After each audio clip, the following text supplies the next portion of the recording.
Por el contacto, buen día. Hola, buen día, Hugo, ¿cómo estás? Bueno, la pregunta es, ¿qué podemos esperar de estos cambios? ¿Un oxigenamiento? ¿Hacia dónde el gobierno va a mostrar con nuevos nombres? No sé si un cambio o más de lo mismo. No, yo no creo que haya mucho cambio con el reemplazo de estos tres ministros, ni espero una oxigenación del gabinete. Más bien diría que es un reflejo más de los problemas políticos que atraviesa este gobierno, ¿no?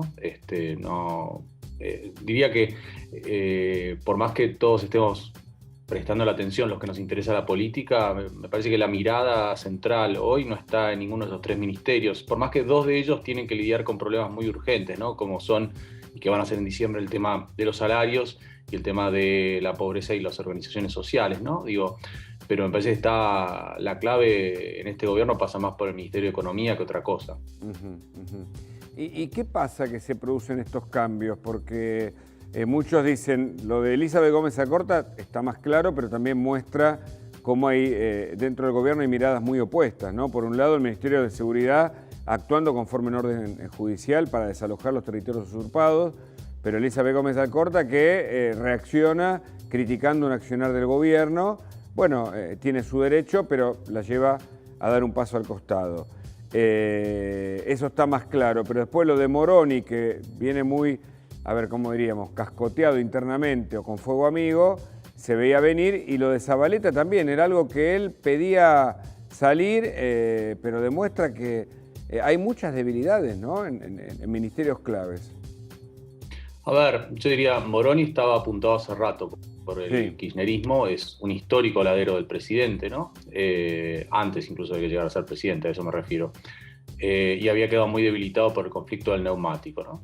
ujú, En el caso de Elizabeth Gómez Alcorta, me parece que lo que refleja es el descontento de una parte del gobierno con el hecho de tener que tomar medidas que le son como poco naturales, ¿no? Como tener que, por un lado, ajustar y por otro lado, tener que desalojar a quienes tomaban una ruta ahí en Villa Mascardi, ¿no? Y tierras también, ¿no? Entonces, que se sienten incómodos con ese tipo de decisiones políticas. Y entonces, en que este es un mandato caso, judicial. Después habrá que ver si hubo exceso o no en la detención de las mujeres. Este es un tema, tal vez por ahí venga la mano, pero lo que hizo el gobierno fue cumplimentar un orden judicial, ¿no?, en ese terreno. no, desde ya. Pero digo, me parece que la ministra ya se sentía incómoda hace tiempo en el gobierno Ah, y vio en esto la oportunidad para irse.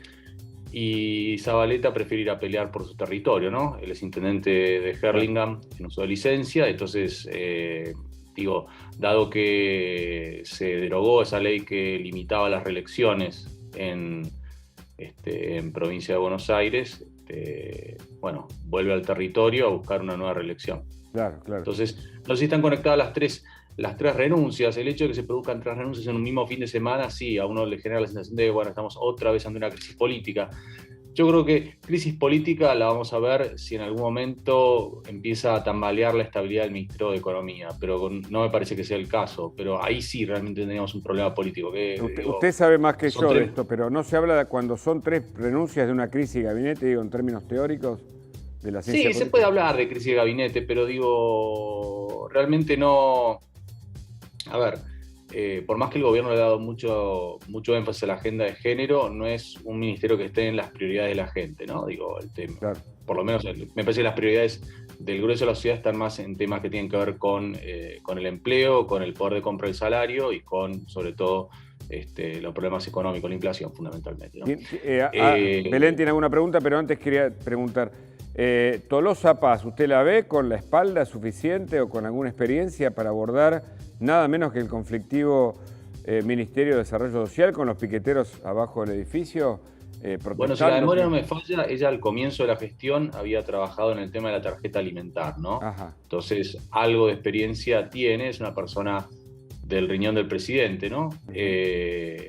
Pero sí, es un trabajo bastante duro y sobre todo bastante duro en este tipo de situación política, ¿no? Digo, y económica, Mm. donde me parece que vamos a ver mucha conflictividad social, justamente por el impacto que tiene la inflación sobre el poder de compra de los beneficios que reciben quienes tienen un programa social y también el impacto de la inflación sobre el poder de compra del salario.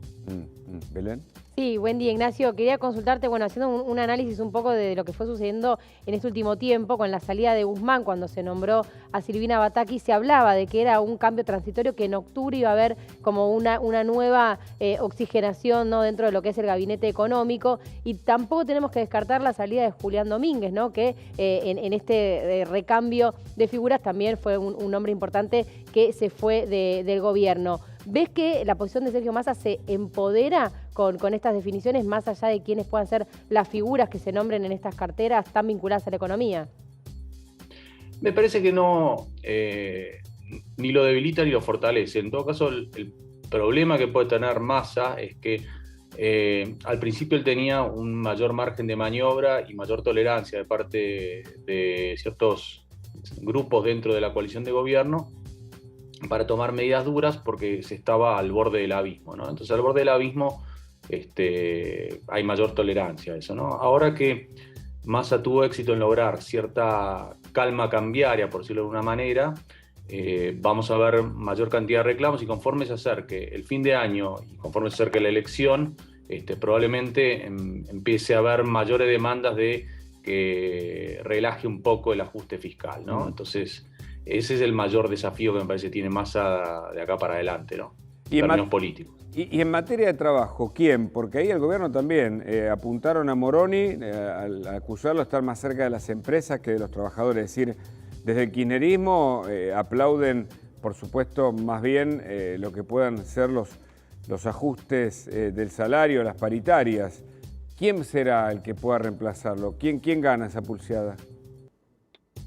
Bueno, hay una regla que siempre dicen que está en este gobierno, que es que el que saca un ministro no lo pone, ¿no? Entonces, claro, como que, y es un ministro del presidente. En todo caso, sí, vamos a ver una puja ahí y vamos a ver cuánto poder residual le queda al presidente para defender una cartera que era de un hombre suyo, ¿no? Entonces, bueno, sí, algunos medios dan como al segundo de Moroni como el posible sucesor. Evidentemente sí, eso que no es muy conocido, ¿no? No me acuerdo del apellido. No es muy conocido. Fernando Belotti. Y no es lo que quiere el kirchnerismo probablemente, ¿no? Que probablemente busque a un dirigente, algún abogado laboralista más afín a su sector, o algún dirigente sindical cercano. Se habló de Recalde en un momento, ¿no? Sí, de efectivamente. Palazzo también, de Sergio Palazzo. De Sergio Palazzo. Por sí, justamente en esos dos pensabas, en Recalde y en Palazzo. Claro, el de los bancarios, ¿no? El que fue aplaudido por Cristina Fernández cuando logró una paritaria del 60% hace algún tiempo, que hoy parecería muy poco, pero bueno, cómo cambió la inflación, ¿no? Que este es el gran problema. Con una inflación de un 100% no hay economía que pueda aguantar. Este es me parece, ¿no? O política económica que pueda soportar los cambios permanentes de los precios, de los salarios, de lo que implica, ¿no? Bueno, sí, es una situación política bastante difícil, ¿no? Tener inflación camino a los 3 dígitos y una economía que se va desacelerando, lógicamente es bastante complicado, y eso genera obviamente preocupación en el oficialismo, porque hay conciencia de que la continuidad de esta situación económica los lleva a un mal resultado electoral. Muchas gracias, interesantísimo escucharlo. No, por favor, gracias a vos. Hasta luego. Bueno, el otro conflicto está en Villa Mascardi, ¿no? Que ocasionó estas diferencias en el